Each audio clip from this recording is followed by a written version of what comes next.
বললেন, আমি দশরথের সেই মহারানীর গর্ভ আলোকিত করে আসতেছি। তোমরা যাও, একে একে যাও। এক একজন একে অবস্থাতে গিয়ে আবির্ভূত হলেন। পবন দেবতা সৃষ্টি করলেন হনুমানকে, ইন্দ্র সৃষ্টি করলেন, এক এক দেবতা এক একটি নীল নল সেই বালি সুগ্রীব তাদেরকে সৃষ্টি করলেন। তারা দেবতাদের অংশ থেকে আবির্ভূত হয়েছেন। খুব ধ্যান দিয়ে শুনুন।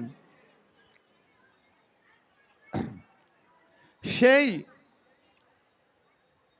ভগবান যখন বলেছেন যে আমি আসব, সবাই খুব স্থিতিশীল অবস্থায় থেকেছেন। রাবণের অত্যাচার বাড়তে থাকুক, বাড়তে থাকুক, কেননা অত্যাচার যদি না বাড়ে ভগবান আসবেন কি করে?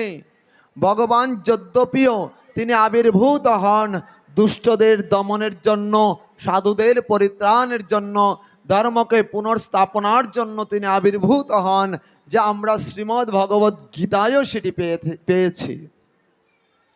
পরিত্রাণায় সাধনাম বিনাশায় চ দুষ্কৃতম ধর্ম সংস্থাপনার্থায় সম্ভবামি যুগে যুগে। যদ্যপিও ভগবান যুগে যুগে অবতীর্ণ হন, তথাপিও কারণ ছাড়া তো ভগবান আসেন না। তাই তিনি কি করেছেন? কথা দিয়েছেন আমি আসতেছি, যাও। ওইদিকে বশিষ্ঠ মুনি সুন্দরভাবে সম্পূর্ণ রাজ্য ইত্যাদি সারা পৃথিবী খুঁজে একমাত্র একজন ব্যক্তিকে পেয়েছেন, ঋষ্যশৃঙ্গ মুনি, যিনি কখনো কোনো পাপ করেননি। মিথ্যা কথা তো দূরের কথা, পাপ পর্যন্ত করেননি বিন্দুমাত্র। বলছেন তাকে নিমন্ত্রণ করেছেন, তার মাধ্যম দ্বারা যজ্ঞ করিয়েছেন, যজ্ঞে আহুতি প্রদান করেছেন। শ্রী অগ্নিদেব আবির্ভূত হয়েছেন, যজ্ঞে ভগবান প্রকটিত হয়েছেন। প্রকটিত হয়ে এক বাটি চরু দিয়েছেন, সন্তুষ্ট হয়ে, যজ্ঞে সন্তুষ্ট হয়ে। এই চরু মানে কি?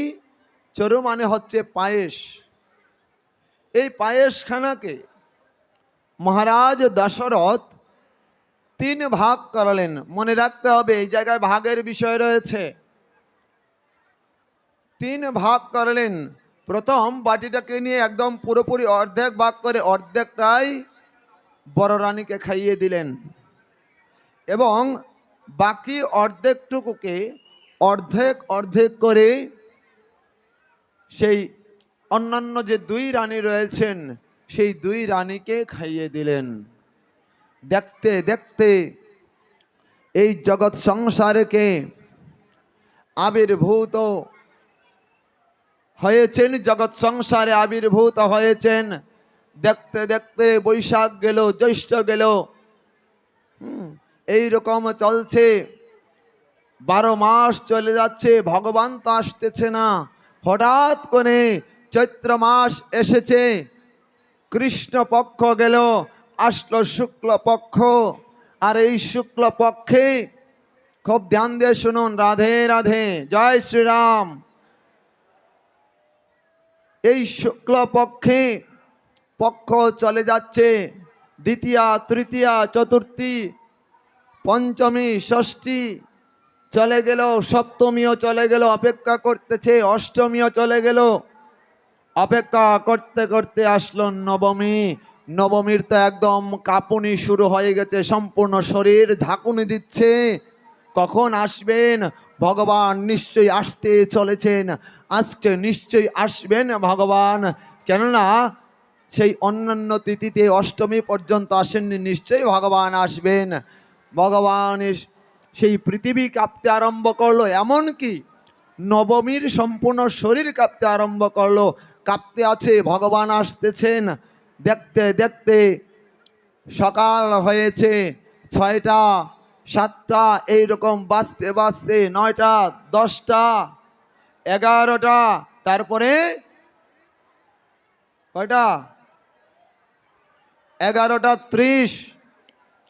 কে আসবেন? ভগবান শ্রীরামচন্দ্র আসতে চলেছেন। খুব ধ্যান দিয়ে শুনুন। ভগবান আবির্ভূত হওয়ার সাথে সাথে জয়ধ্বনি